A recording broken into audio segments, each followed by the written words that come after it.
All right, guys, we are back live. So we'll give everyone a few seconds to figure out where we are, and I'm going to figure out where we are too, and then so I can see the comments.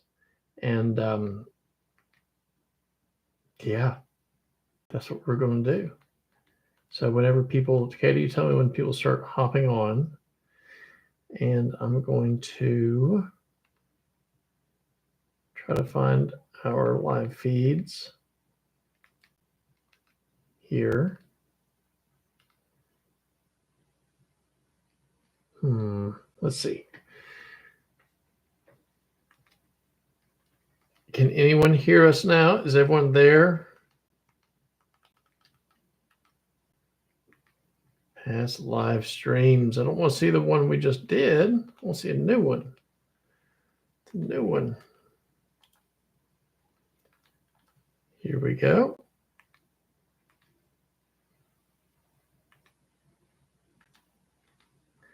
If you're watching right now, this is me trying to figure out where you are. It's called part 2. That's what I figured, but I'm looking for it. Nope.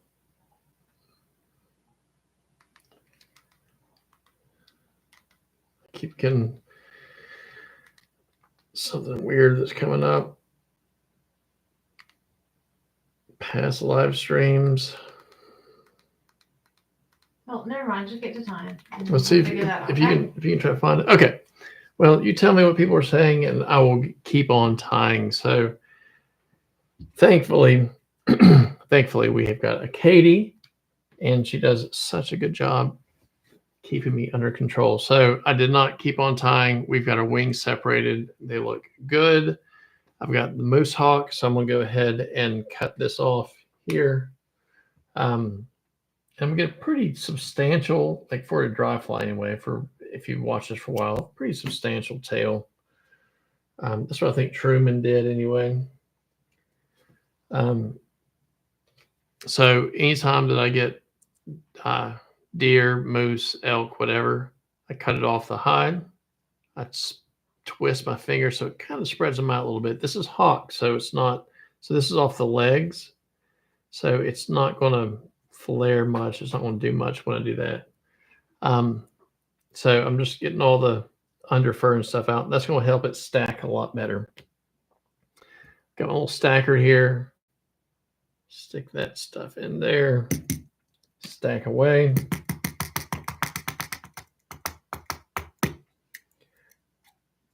As you can see, we've got a nice little stack of hair here. Might be a little bit thick, so I'm going to pull some of it out. Let's make sure we're still lined up. And I could probably use, while we're waiting on other people to log on and find us, I'm going to give that another stack. I'm going to wait till someone hops in and says, we're back. So yeah, like getting this little fur out, little fuzz. There we go. It's pretty. Have you seen any comments? Okay, can you tell me what they are? Because I'm not getting any comments. Okay, so I'm glad y'all are back. Katie will get me worked up as well. Okay, so I cleaned it, stacked it. We got a nice little tail here, and I'm going to make the tail be the entire length of the hook. So I'm going to kind of line that up like that. Pinch it, hold it here. Normally I would run my thread all the way back, but just because I'm worried the internet's going to quit, I'm going to leave that like that. So now, let's see. That might be just a hair on the thick side. This is what you guys always like to say. It's good if you don't like what you see to undo it and start all over again. So let's do it the right way. The main reason I like putting a little thread base here is that makes it to where it gives it the material a little bit more to grip onto versus a bare hook shank. So it's not going to spin quite as much. So We're going to measure. We want it about like that. Set it right on top. And we'll tie it in just like this. We don't want to like make it super tight until we get to the end. That looks good. It's on the top of the hook shank. Looking nice. And I can't see the questions and stuff yet, but I will in just shortly. So hold this up, put my scissors in between my wings, open them up, pull it down. Whatever you do, do not cut your wing. That would be no good. So I'm just spinning my thread so it'll be a little flatter. Bringing it up.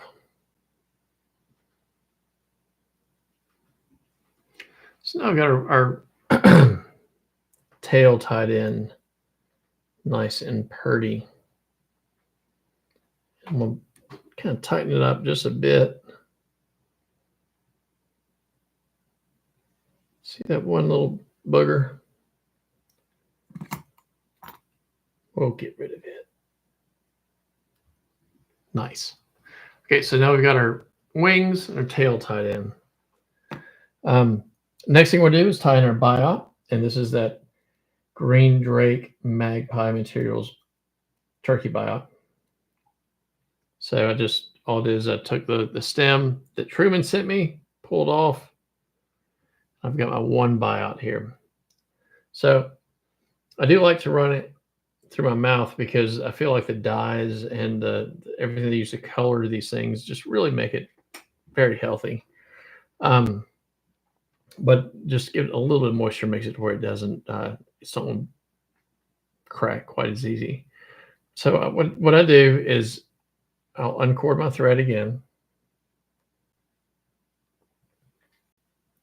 hold it at an angle here. See, I'll get it straight for you. See how it's kind of like at a 45? I'll capture it in, just kind of loose. And if you want to hold it straight up and down, that's fine. Whatever's best for you. But however you do it, just don't pull it out like I just did. However you do it, make sure before you start wrapping it or before you put another wrap in, kind of try to get it going more vertical. Now I'm going to look at getting my body smooth. I want to keep this as smooth as possible because this is what the biot's going to wrap on. There's one little guy here. I'm not too worried about this part here. All right, so we got our biot tied in. Back in the saddle, good. I like the loom mat because small bees get caught in the surface instead of falling. Yep, that is true, Nan. All right, so if we've got our thread on the opposite side of the of our wings, I can just set it here. So now we're all maybe switch to the side thing. Are the nubs on the end of the biot facing up or down towards the thing? So I'll show you in just a second, and you can't see the darn thing. If it go like this. Kind of okay. You can see how I've got the bobbin going to the bobbin cradle, and perfect. Bobbin cradle to the here. So now I can just spin to my heart's delight. Not going to twist anything. Not going to do anything at all. And Ken, just for you, I'll ask Katie to switch it back to the hook, and I'll show you. So when you pull off the biot, there'll be a little dip, and you kind of see it's right here. It's not very pronounced, but right here, I did the dip up because there's going to be a ridge on this side right here. And the way I wrap is I'm going to wrap straight down. Some people will fold it over the other way, and then you're all backwards. But I do it with that little like notch right here facing up, because when I fold it, I want to fold it straight down. That's why when I said, when you put that first wrap in, pull it up. So kind of get it to where you don't have as big of a fold there. Does that make sense? In the vacuum, I'm looking forward to Green Dray action a little bit. Where are you going, Jeff? Are you going to that Colorado Green Drakes? Yeah, man, the floors. So, and I'm doing it for the ridge. So, to answer your question, Ken, as Steve was saying, ridge versus no ridge, the way I'm doing it is for that ridge. And okay, so I've got my fancy hackle pliers here. So grab onto the tip. And just so, because I've got some sitting here, I wouldn't always do this if you don't have this. You know, the worst thing that happens, your darn something bites the pee out of your fly, and or more than likely you grab it with your forceps and you tear up the body. But more times than not, I'll do this without the super glue. So just get like this, get around the hook point, make sure we're good here, and then just kind of angle it up just like we want it. Just like this, and we'll have a pretty little body when we're done. Just like that. Get that out of the way. So wrap there, wrap, and then one more. Pull it tight.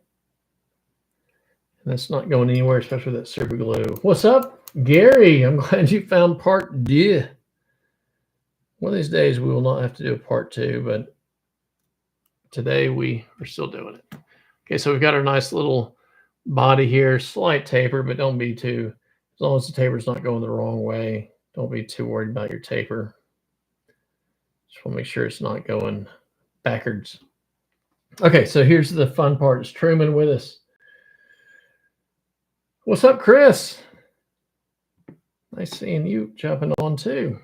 All right, so we'll grab this big in here. Oh man, that one looks good. It's bigger than what I've got. Is that going to be too long though? No, I think that might be perfect. I was worried. Truman always provides.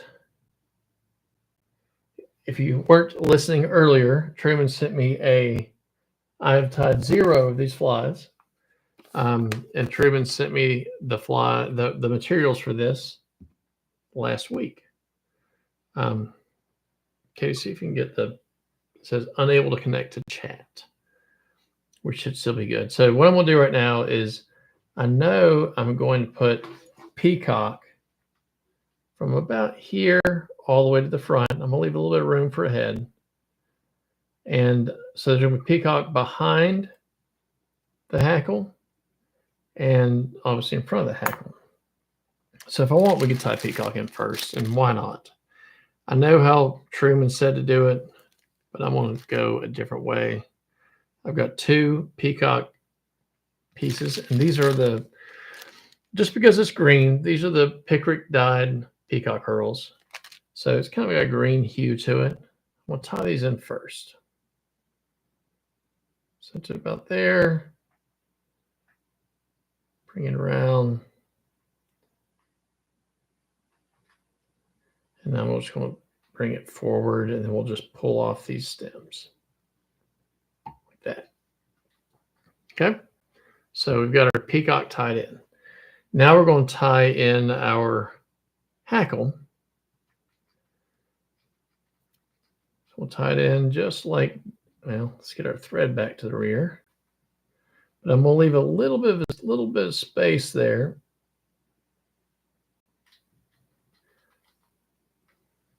And I'm going to tie this forward, making sure that's nice and smooth. And we'll cut off this. So Gary, what have you been up to? I haven't talked to you in about a week. Katie and I took our car to get it worked on. And it was going to cost millions of dollars to fix. So we've got a loaner car in the driveway right now that we might just keep.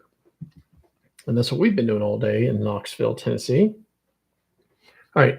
So hopefully you're still seeing this. I'm going to so we've got our peacock tied in, and we've got our hackle tied in.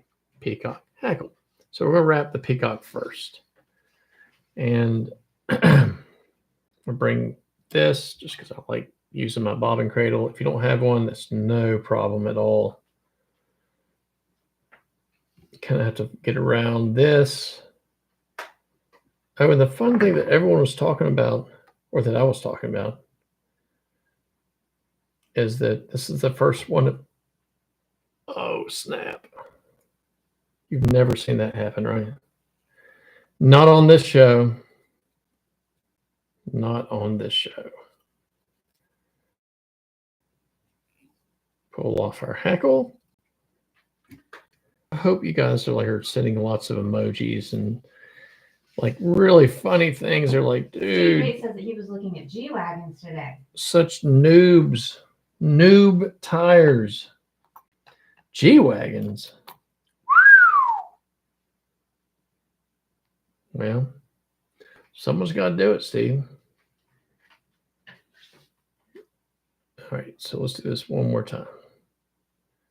We'll try using the same ones. And that's one thing with, it doesn't matter what kind of dye it is. If it's a dyed natural material, usually it's going to be a little bit more fragile. And you can't be as rough with it like I was. If I say rough too many more times, Misha is going to come in here and give us a hard time.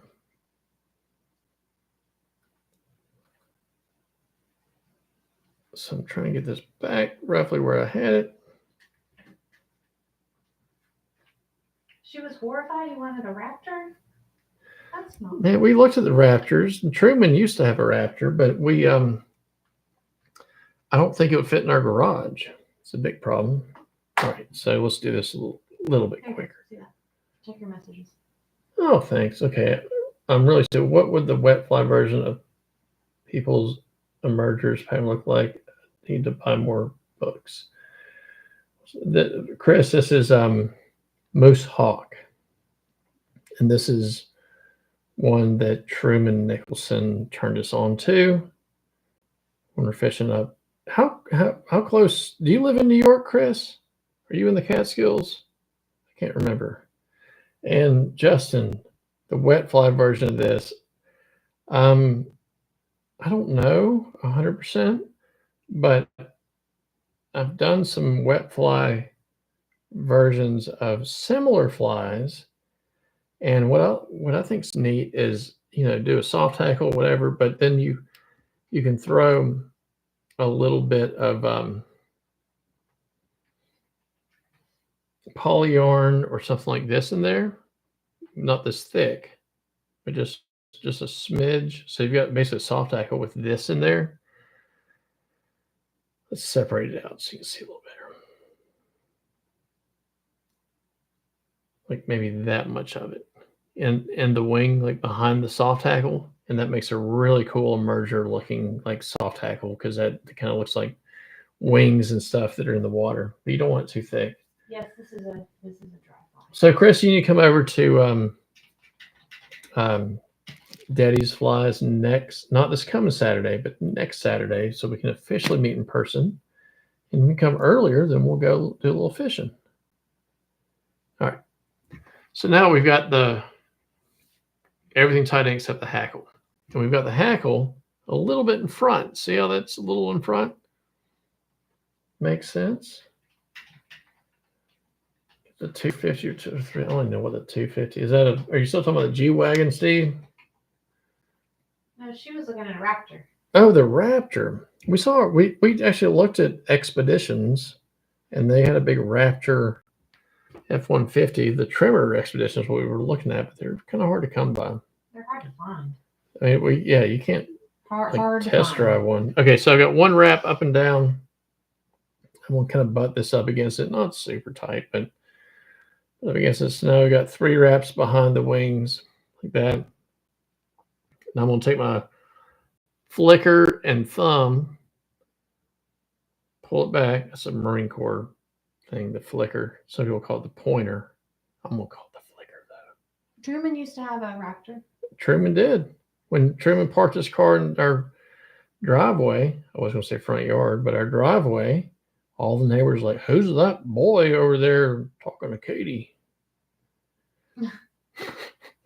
Ooh, Nan needs a King Ranch truck. Ooh, we test drive a King Ranch Expedition, and it was pretty. It's posh. Did the kids say bougie? Is that It was right? bougie. Was it bougie? Was pretty nice. All right, so pull this down around. I got three wraps behind it, 3 wraps to secure it. I've got that. It looks really good in person. On the TV, it looks kind of janky. We'll cut that out. Let's get rid of these two here.